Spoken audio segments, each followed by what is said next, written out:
A lei que cria programa de pesquisa sobre a Covid repercute na Câmara. Boa noite. O presidente Jair Bolsonaro vetou as principais fontes de financiamento previstas na lei que criou o programa de incentivo à pesquisa sobre a Covid-19. Mas o Congresso Nacional ainda pode derrubar os vetos, como informa a repórter Silvia Munhato. O Executivo vetou pontos da lei que cria o Programa Prioritário Pró-Pesquisa Covid-19 e, com isso, retirou as principais fontes de financiamento propostas pelos parlamentares quando aprovaram o texto. O objetivo era obter até R$600 milhões este ano e 400 milhões em 2023. O presidente Jair Bolsonaro justificou o veto aos incentivos, alegando que não haveria como controlar a compensação tributária, o que poderia afetar as metas fiscais. De acordo com o governo, a iniciativa sobre a proposição de regras sobre diretrizes orçamentárias é do Executivo. Os vetos a pontos da lei que cria o Programa Prioritário Pró-Pesquisa Covid-19 podem ser mantidos ou derrubados pelo Congresso Nacional. Para ser derrubado um veto, são necessários os votos de pelo menos 257 deputados e 41 senadores. Ainda não... Zé Neto, do PT da Bahia, critica o governo federal por não pagar o reajuste aprovado pelo Congresso dos agentes comunitários de saúde e de combate a endemias. Para ele, a situação é vergonhosa para o Legislativo, que indicou as fontes de recursos, derrubou o veto contra o reajuste e agora assiste a manobras do governo para não pagar o acordado. Além do reajuste salarial, Zé Neto cobra também a realização de concurso para a contratação de mais agentes comunitários. O deputado destaca que os profissionais serão muito necessários no período pós-pandemia. Grupo de trabalho da Câmara estima que o novo piso salarial da enfermagem vai ter um impacto de mais de R$16 bilhões na folha de pagamento. Os deputados agora buscam fontes de financiamento para absorver esse impacto no setor público. A reportagem é de Murilo Souza. O grupo de trabalho da Câmara dos Deputados que analisa o impacto financeiro e orçamentário do novo piso salarial da enfermagem no país aprovou o relatório do deputado Alexandre Padilha, do PT de São Paulo. O texto estima um aumento total de despesas com folha de pagamento da ordem de R$16,31 bilhões, considerando gastos com pessoal de instituições de saúde públicas, privadas e filantrópicas. O novo piso salarial da categoria está previsto em um projeto de lei já aprovado pelos senadores. O projeto fixa a remuneração mínima de enfermeiros em R$ 4.750, a de técnicos de enfermagem em R$ 3.325 e a de auxiliares e de parteiras em R$ 2.375. Antes de ser convertido em lei, no entanto, a proposta ainda precisa passar por 4 comissões temáticas e pelo plenário da Câmara. Transportes. Luiz Erundina, do PSOL de São Paulo, critica a aprovação rápida no Senado do projeto que prevê a transferência de R$5 bilhões a fundo perdido, ou seja, sem nenhuma contrapartida dos municípios para garantir o transporte coletivo gratuito dos idosos a partir dos 65 anos de idade. Para Luísa Erundina, o projeto é uma farsa para beneficiar as empresas de transporte coletivo. Ela explica que o subsídio governamental tem por base a planilha de custos das empresas e não o transporte de idosos, que é uma política social conquistada há 19 anos com o Estatuto do Idoso. Assim, infelizmente, o governo do estado vai na contramão do desenvolvimento econômico regional. Acabou com a Implaza, que era uma empresa que atuava no desenvolvimento das regiões. Não adianta criar a região metropolitana. A Assembleia votou 2 regiões metropolitanas. Mas se não tiver política de desenvolvimento, se não tiver fomento, se não tiver uma visão de agregar aquilo que as regiões já têm como vocação, você não desenvolve as regiões e não desenvolve o estado. O governador adora lançar programa, lançou Pontal 2030, lançou o Vale do Futuro, mas na prática, a hora que você espreme, não tem nada. Então a gente tem feito esse debate na Assembleia, constituímos uma frente, temos dialogado com os consulados que têm sede em São Paulo para tentar ampliar esse debate e ajudar no desenvolvimento econômico regional. Óbvio que a gente fala de regiões díspares.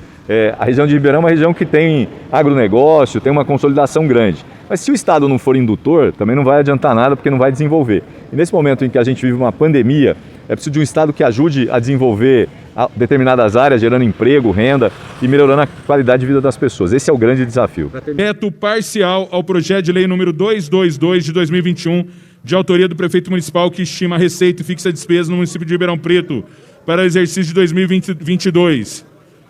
A matéria está em discussão. Não havendo vereadores para discutir? Para encaminhar. Não havendo vereadores para discutir, para encaminhar a vereadora Duda Hidalgo. Se quiser usar... Uma demanda popular que se fizesse esse projeto. Não foi projeto que a gente tirou da nossa cabeça. É um projeto que munícipes queriam que fosse implementado. E isso é um problema dentro da nossa cidade. a gente tentou resolver de alguma forma. Assim como tantos outros projetos que estão aqui colocados e que é exemplo da pauta que a gente tem hoje, simplesmente foram deixados de lado, jogados às traças, como se a gente não tivesse esses problemas que deram origem a esses projetos. Então eu venho aqui demonstrar minha insatisfação, mais uma vez, com a falta de ouvidos que essa prefeitura tem e que me choca, afinal, uma prefeitura que se diz global e acolhedora, mas que nem sequer respeita um poder inteiro que impera aqui dentro da cidade, que é o poder legislativo. Então, fico muito... Em Ribeirão. E o que a gente vê, tanto o PPA quanto o LOA, refletem um modelo de cidade que a gente não concorda, que é um modelo excludente e para poucos. Nosso mandato construiu uma série de análises, de estudos, audiências públicas, e a gente sabe que essa cidade, que aparece nas peças orçamentárias, está muito aquém do que a gente precisa. Então são muitos exemplos. A população mais vulnerável está fora da LOA, está fora do PPA. Né? Não tem políticas públicas de acolhimento, como bem colocado, políticas estruturantes, né, de transporte, de moradia, habitação, urbanismo. Isso está muito aquém. Assistência social ter redução em meio a uma pandemia é absurdo, é abandonar as pessoas à própria sorte. Então a gente indica e orienta o voto não, a gente não pode acatar esse modelo de cidade, que não foi construída conosco, que não teve diálogo com a Câmara e com audiências. Explicita como foi o nosso trabalho em toda a reforma administrativa, na LOA e no PPA. Uma luta bastante grande para fazer valer com que o orçamento de Ribeirão Preto fosse aplicado nas áreas mais carentes e que mais necessitam, sobretudo nesses 2 anos de tamanha dificuldade. Nós temos nesse pacote das emendas vetadas, dentro desse projeto, uma emenda feita em especial pela Comissão de Finanças dessa casa, assinada por todos e todas vereadores, que tratava da questão do reajuste inflacionário e real da categoria dos servidores públicos municipais. Havia um consenso sobre isso e que está sendo amplamente discutido, tanto dentro do sindicato quanto dentro do governo, e que passou e vai passar necessariamente por essa casa.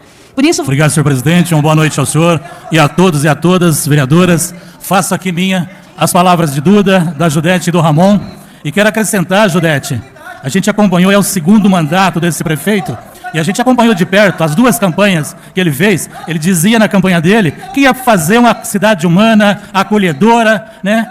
A campanha foi uma, a prática é outra, nos 2 mandatos. Nos 2 mandatos. E essa questão do orçamento é exatamente essa situação. Esse tratamento com os servidores. Se ele quer, ele dizia na campanha dele, inclusive, que ia valorizar o serviço público, que ia valorizar o servidor público. E valorizar o serviço público é valorizar o salário dos servidores públicos. É você de fato, se você quer de fato valorizar o serviço público, tem que valorizar o servidor público, e valorizar o servidor público é dar o aumento que realmente eles precisam. Eu quero aqui, Zucoloto, é a 2ª vez que o senhor coloca a questão do orçamento, eu acho importante a colocação do senhor, eu quero acrescentar aqui, e nós podemos fazer um trabalho para o orçamento participativo.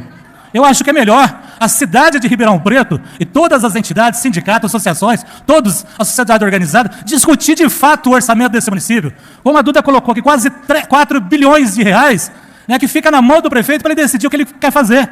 Decide em obras, ele não decide discutir com a população a vida das pessoas. Somente obras, viaduto. Quero discutir a vida das pessoas dessa cidade. E o orçamento participativo nos dá oportunidade para isso. Por isso eu coloco aqui, Zucoloto, assina embaixo do que você coloca e acrescento. A cidade precisa discutir o orçamento através das suas organizações. Por isso eu encaminho aqui não acolhimento ao veto. Obrigado, vereador França.